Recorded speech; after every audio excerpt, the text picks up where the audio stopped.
yang singkat ini saya berkhutbah dengan judul Islam itu simple, tegas, tapi lugas.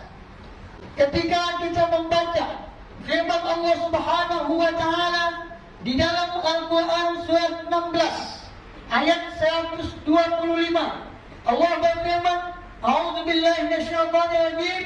Ud'u ila sabili rabbika bil hikmati wal mau'izatil hasanati wajadilhum billati hiya ahsan. Inna rabbaka huwa a'lamu biman dhalla an sabilihi wa huwa a'lamu bil muhtadin." Yang artinya, ajaklah mereka ke jalan Tuhanmu dengan hikmah dan nasihat yang baik, serta debatlah mereka dengan cara yang lebih baik. Sesungguhnya Tuhanmu lebih mengetahui siapa yang sesat dari jalannya, dan Dia lebih mengetahui siapa yang dikatakan mendapat petunjuk. Ketika kita memahami bahwa manusia hidup di muka bumi ini adalah untuk melaksanakan suatu tugas yang amat berat, yang kalau kita pandang, kalau kita telaah, kalau kita rasakan bahwa mampukah kita melaksanakan atau mengemban tugas yang berat ini. Yang pertama, kita hendaklah mengetahui siapa diri kita sesungguhnya.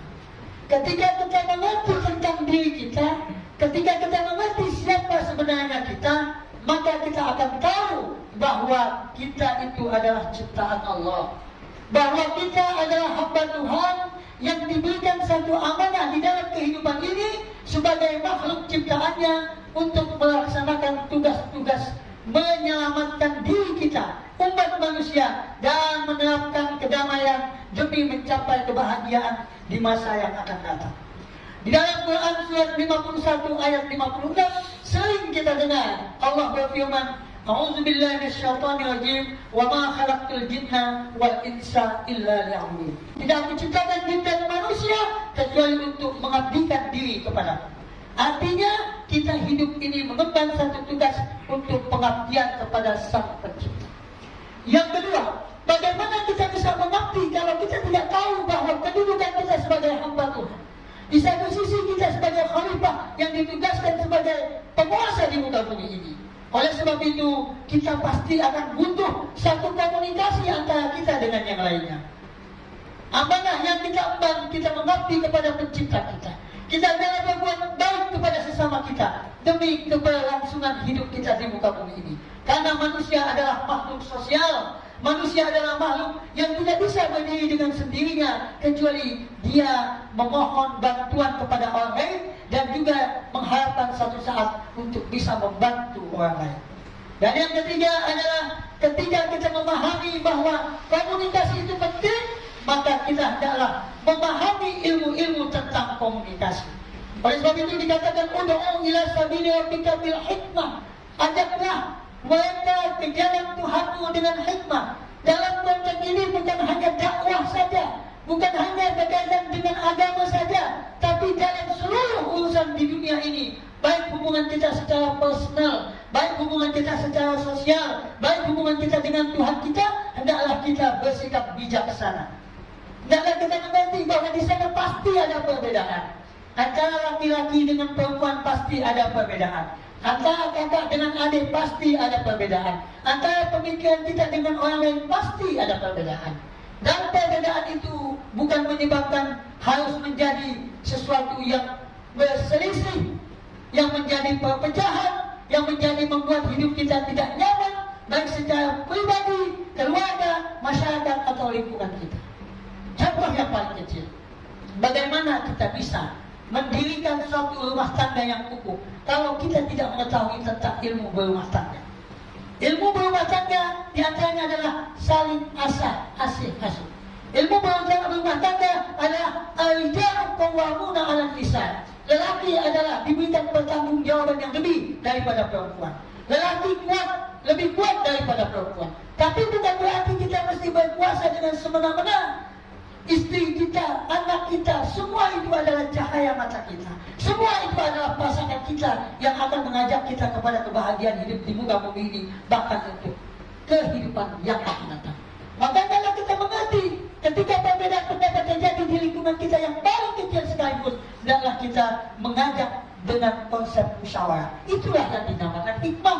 Begitu juga di dalam hubungan komunikasi dengan kawan kita, saudara kita, masyarakat, anggota masyarakat yang ada di dalam kehidupan kita. Di situ mesti ada sifat saling asuh, sehingga kedamaian, sehingga kesentosaan, sehingga kesejahteraan dapat kita rasakan di dalam kehidupan ini, walaupun kita belum mendapatkan surga. Ketika terjadi perbedaan pendapat, bagaimana?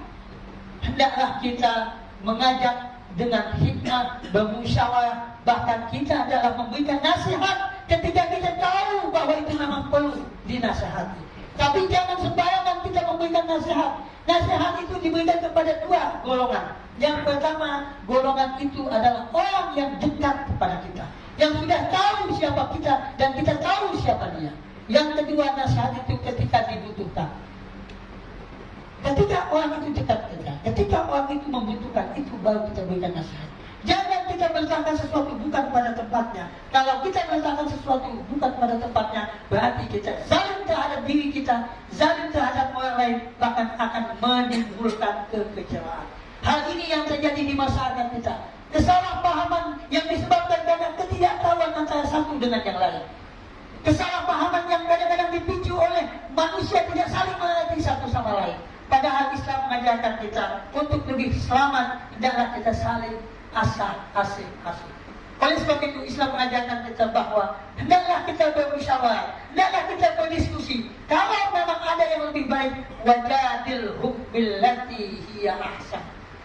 Hendaklah kamu berikan argumen kepada mereka yang lebih baik dengan cara yang lebih baik. Kenapa? Karena mayoritas manusia adalah an-nasu a'da'u ma jahil. Manusia itu adalah musuh dari apa yang tidak diketahui. Mari kita jaga kelestarian hidup kita, kelestarian hidup bersaudara, kelestarian hidup berumah tangga, kelestarian hidup bermasyarakat. Dengan satu catatan bahwa perbedaan itu pasti akan terjadi, tapi janganlah perbedaan-perbedaan itu menyebabkan kita menuju kepada perpecahan, kepada kelemahan, dan kepada ketidaknyamanan hidup. Bagaimana kita akan mencapai surga kalau di dunia sudah menjadi neraka?